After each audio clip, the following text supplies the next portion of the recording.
Tani me votën e migrantëve, shohim se si do të rezultojë. Do të kemi ndryshime? Po, do të ketë, domethënë, nëse shifra e migrantëve sipas të dhënave zyrtare do të rrisë 1%, dhe jam dakord se kemi bërë këtë analizë edhe në zgjedhjet e shkuara që ne jemi një popull emigrues, gjysma jonë është jashtë dhe kjo duhet konsideruar në ligj. Ky me dhënien e të drejtës votës atyre ka një lloj adjustimi, ka një lloj rregullimi, po besoj që në këtë plan duhet punuar që të kenë edhe ato kariget e tyre, diaspora, me që është kaq eksponenciale shifra, dhe sigurisht jo vetëm nga pikpamja e numrave, por nga pikpamja financiare, kontributet e tyre janë të jashtëzakonshme për vendin, duhet patjetër modelet janë Maqedoni, edhe Kosova duket e ka këtë model që të kenë kariget e tyre në parlament për të Europën, po do doja se nuk kam ndërhyrë kur flet mentori për të ruajtur etikën, për modelin e politikanit.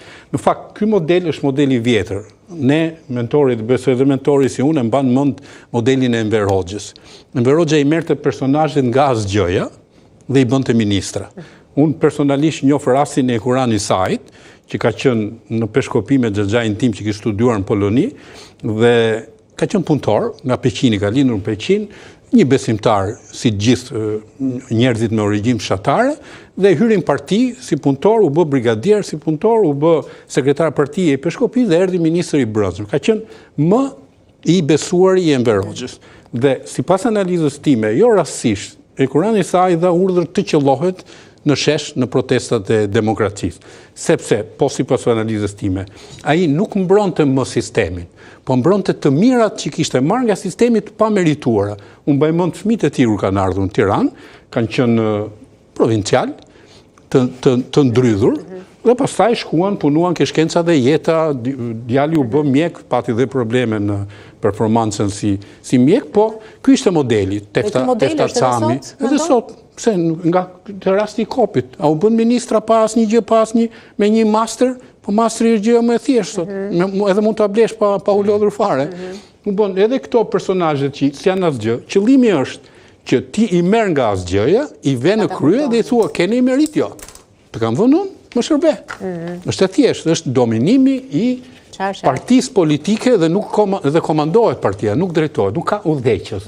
Sepse Rama në Fier ku isha dhe unë në një emision, tha unë jam udhëheqës. Fakt është komandant. Komandon, Berisha nuk është udhëheqës, është komandant.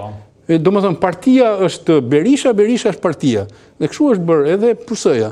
Nuk është më partia socialiste, është përtejs Maçi dhe djathtë dhe është Rama. Për fat keq. Vetëm me Edin mund të shkojmë. Pastaj apo. Shumë faleminderit. Shohim se do të shkojë. Shumë faleminderit që vlerësojmë analizën tuaj. Do respektojmë heshtjen zgjedhore. Gjithsesi.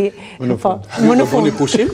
Ne jemi transmetim gjatë gjithë kohës, por që për ciklizmin. Po, flasim fiks tava. Për ta përmbledhur një gjë ndryshe, turi është një gjë fantastike që po ndodh. Po, edhe ne kemi folur gjatë, kështu që jam i bindur që shumë Tour de France kupton rëndësinë e turi italian janë asete të jashtëzakonshme kombëtare për të promovuar. Gjëna që bëri me turin politik, po. Çfarë të bëjmë? Po, do të marri vëmendjen. Do të jetë një gjë në Giro d'Italia, kështu që